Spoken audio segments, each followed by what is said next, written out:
Good afternoon, students. Today we are going to discuss the next topic of our system, which is blood circulatory system.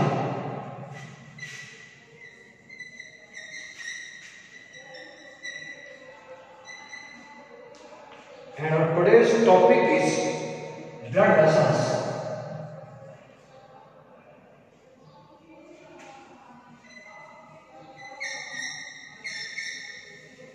Blood vessels. As you know very well, blood vessels are of three types. First one, arteries. Second one, veins. And third one, capillaries.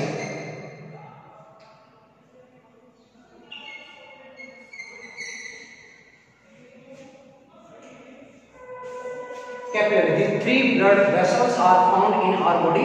We will discuss the function of all the blood vessels. देखिएगा, पिछली class में हमने बात की थी कि जो रक्त परिवहन तंत्र है, वो रक्त परिवहन तंत्र किस प्रकार से कार्य करता है, उसमें रक्त का क्या कार्य है और हृदय में किस प्रकार की संरचना होती है, हृदय की मैकेनिज्म क्या है, क्रिया विधि क्या है, ये हमने पिछली क्लास में बात की थी। आज हम बात करने वाले हैं रक्त वाहिनियों के बारे में।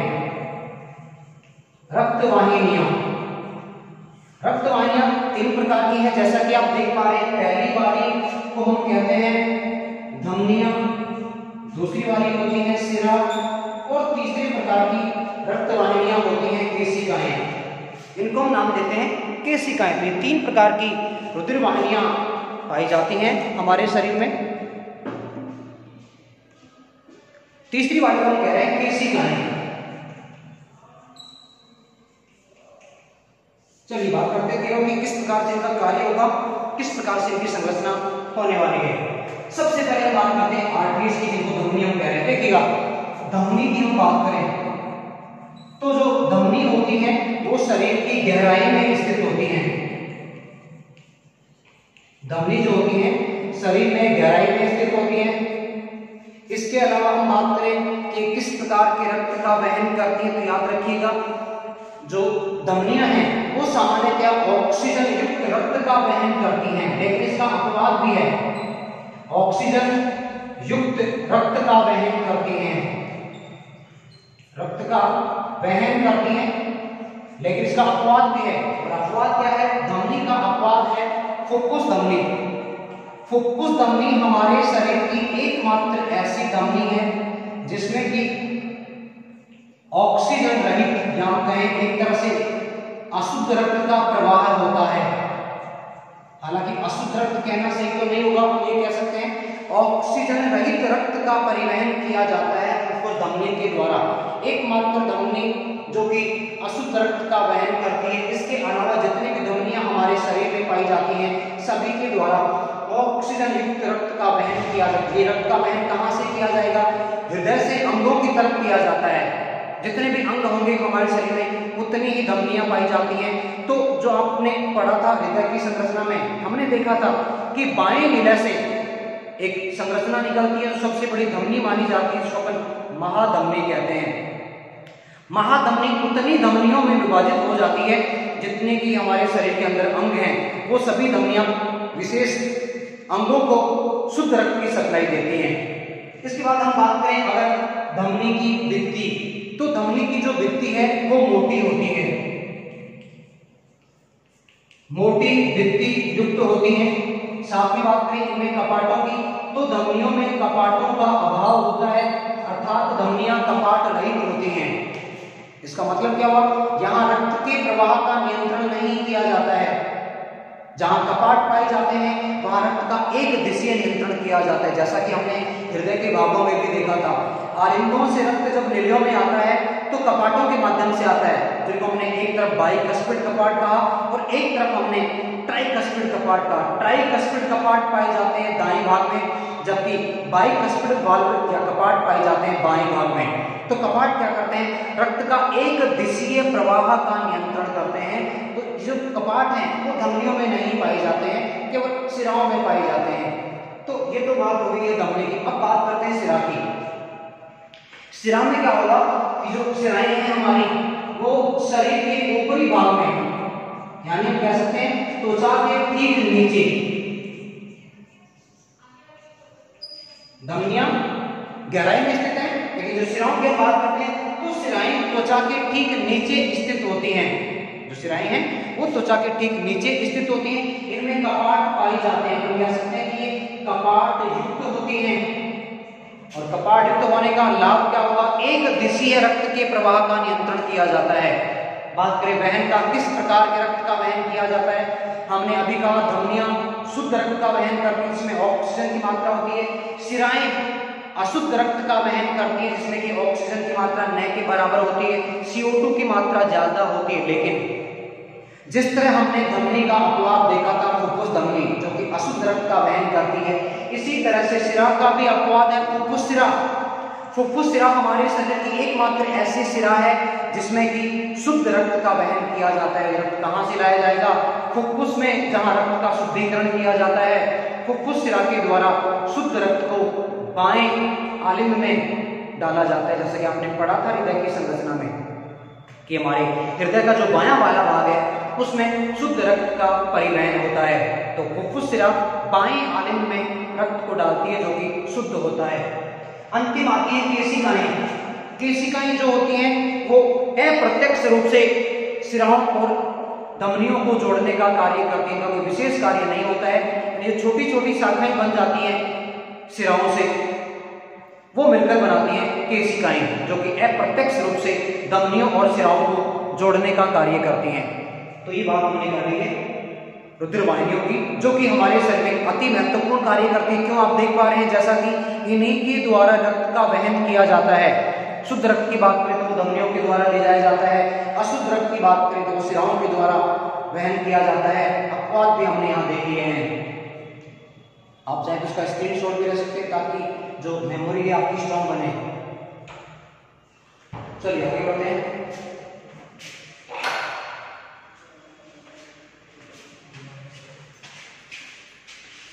चलो आपने स्क्रीनशॉट ले लिया, चलिए आगे बढ़ते हैं।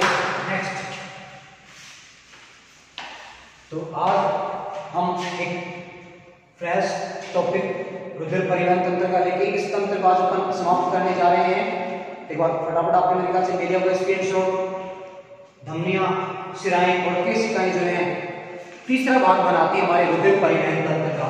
चलिए आगे बढ़ते हैं। तो ये तीन मुख्य भाग थे हमारे रुधिर परिवहन तंत्र के। एक और भाग आता है रुधिर परिवहन तंत्र में जिसको कि कहा जाता है लसिका। ध्यान दीजिएगा, ये भी एक महत्वपूर्ण भाग माना जाता है हमारे रुधिर परिवहन तंत्र। लसिका, लसिका जिसको लिम्फ भी कहा जाता है,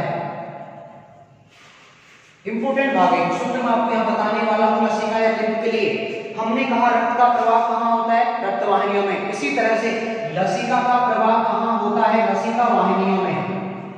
लसिका का प्रवाह होता है लसिका वाहिनियों में। लसिका वाहिनियों में लसिका का प्रवाह होता है। अब बात करें क्या इनके द्वारा कार्य किया जाए, देखिएगा ध्यान से। ये मान लीजिए हमारे शरीर में कुछ कोशिकाएं हैं,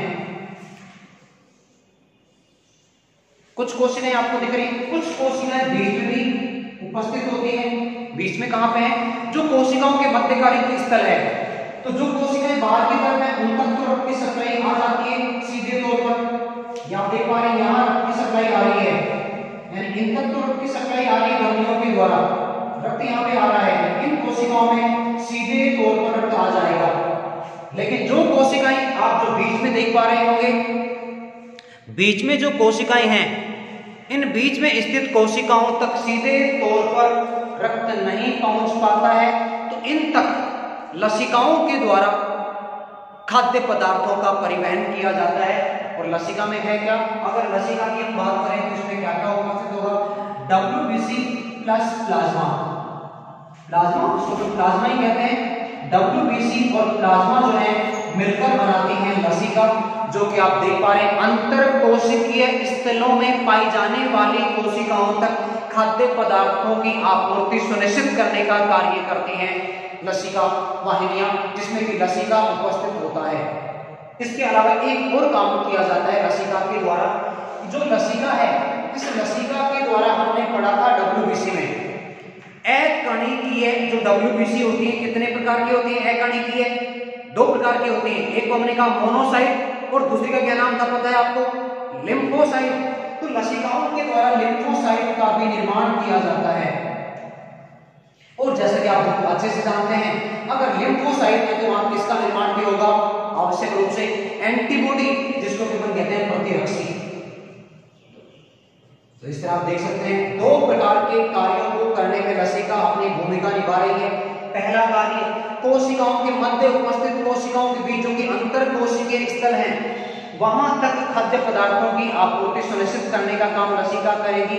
उसके अलावा इम्यून सिस्टम, हमारे प्रतिरक्षा तंत्र को भी मजबूत बनाने में लसिकाओं का कार्य आप देख ही पा रहे हैं, क्योंकि लिम्फोसाइट बनाएंगी और लिम्फोसाइट के द्वारा एंटीबॉडीज, जिनको केवल प्रतिरक्षी कहते हैं, का निर्माण किया जाता है। तो इस टॉपिक के साथ ही हमारा रक्त परिवहन तंत्र वाला टॉपिक भी समाप्त हो जाता है। अब हम अगले टॉपिक की तरफ बढ़ते हैं। अगला जो तंत्र है हमारा, उसको हम यहाँ पे डिस्कस करने जा रहे हैं। ध्यान से देखिएगा, अगला तंत्र चैप्टर नंबर 2 हमारा चल रहा है, जो कि मानव तंत्रों से संबंधित है। सभी तंत्र यहाँ तकरीबन अपन अध्ययन करने वाले हैं। अगले तंत्र की बात करते हैं और अगला तंत्र हम यहाँ लेने जा रहे हैं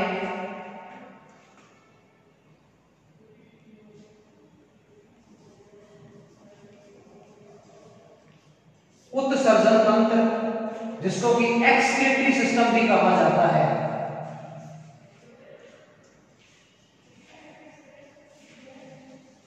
उत्सर्जन तंत्र,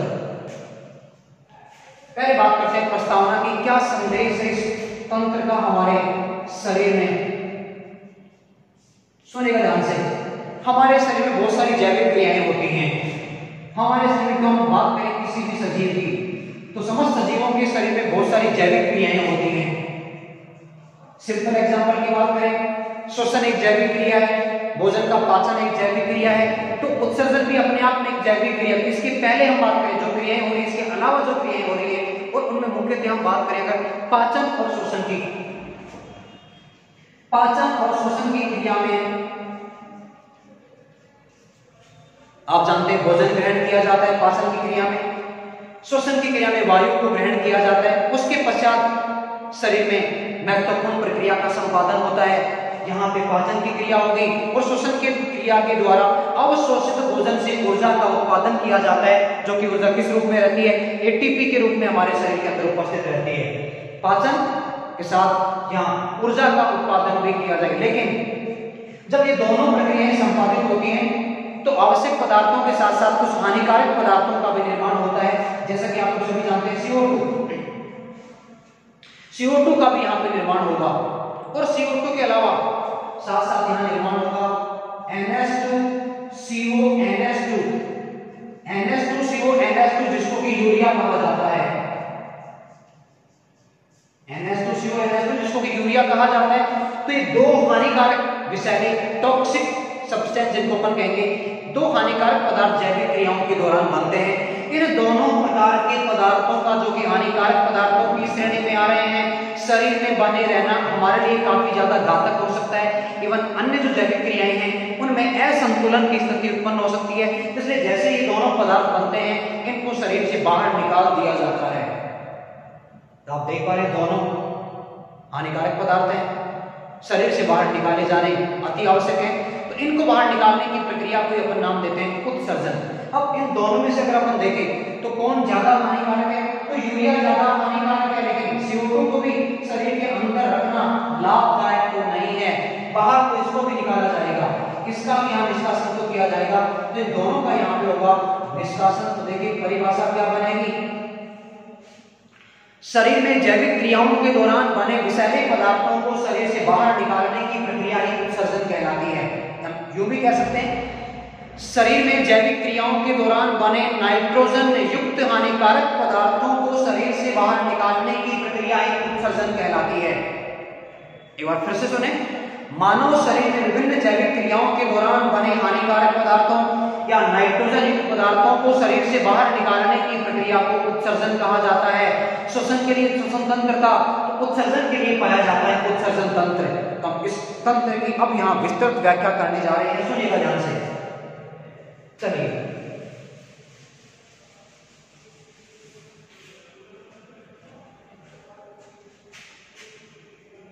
मानव उत्सर्जन तंत्र में जो महत्वपूर्ण अंग माने जाते हैं वो है वृक्क।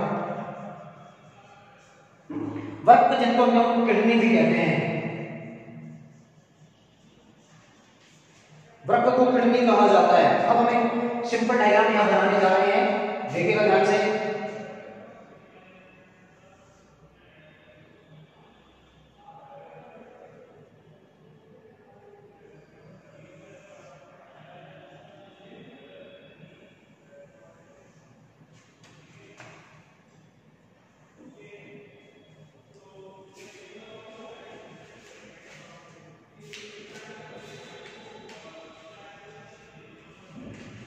जैसे कि आप देख पा रहे हैं दोनों जो किडनी होती है आमने सामने नहीं होती हैं।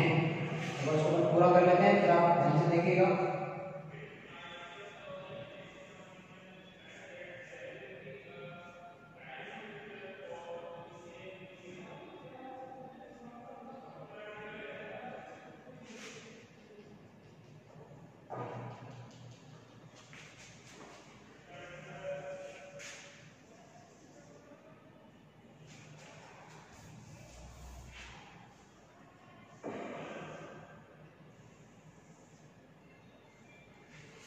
ये हमने एक सिंपल डायग्राम बनाया है यहाँ पे उत्सर्जन तंत्र का। जैसे आप देख पा रहे हैं ये हमारा जो है अपन कह सकते हैं लेफ्ट किडनी या बायां वृक्क है, और इधर जो है ये दायां वृक्क है। दोनों वृक्कों के ऊपर एक डोट आपको दिखाई दे रही है, इसको नाम दिया जाता है अधिवृक्क ग्रंथि या एड्रिनल ग्रंथि। इसको हम कहते हैं अधिवृक्क ग्रंथि, जो कि दोनों पर यानी दोनों वृक्कों पर उपस्थित है। इसको अपन नाम दे रहे हैं अधिवृक्क ग्रंथि, डोट जो आपको दिखाई दे रही है। उसके बाद यहाँ पे ये आपकी है, इसको अपन कह रहे हैं वृक्क धमनी। इसके अलावा नीचे की तरफ आपकी जो दो नलिका नुमा संरचनाएं दिखाई दे रही, इनको कहा जाता है मूत्र वाहिनियां।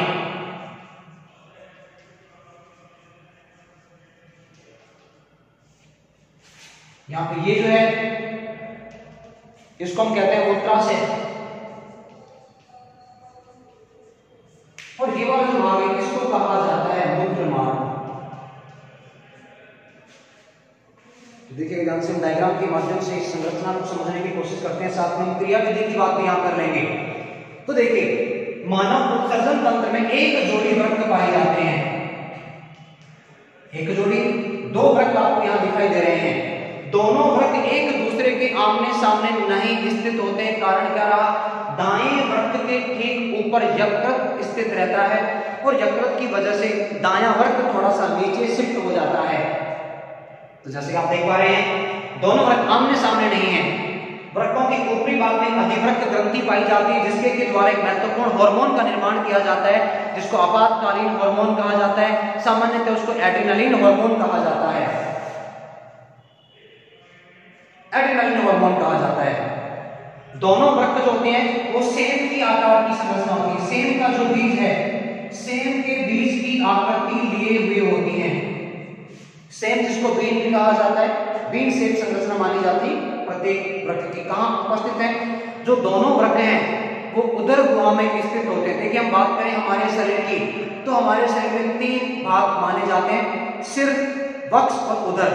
तो उदर गुहा के अंदर की तरफ, यानी हम कहें किधर है, एक्चुअली हमारा जो बैकबोन है, रीढ़ की हड्डी हमारे जो है उसके जस्ट आगे की तरफ, यानी उदर गुहा हमारा आगे वाला पार्ट है, उसको अपन स्टमक पेट भी कह देते हैं। उसके अंदर की गुहा में स्थित होते हैं हमारे दोनों के दोनों वृक्क। यानी हम ये भी कह सकते हैं कि वो हमारा जो कशेरुकदंड है, जो रीढ़ की हड्डी है, उससे भी कांटेक्ट में बने रहते हैं।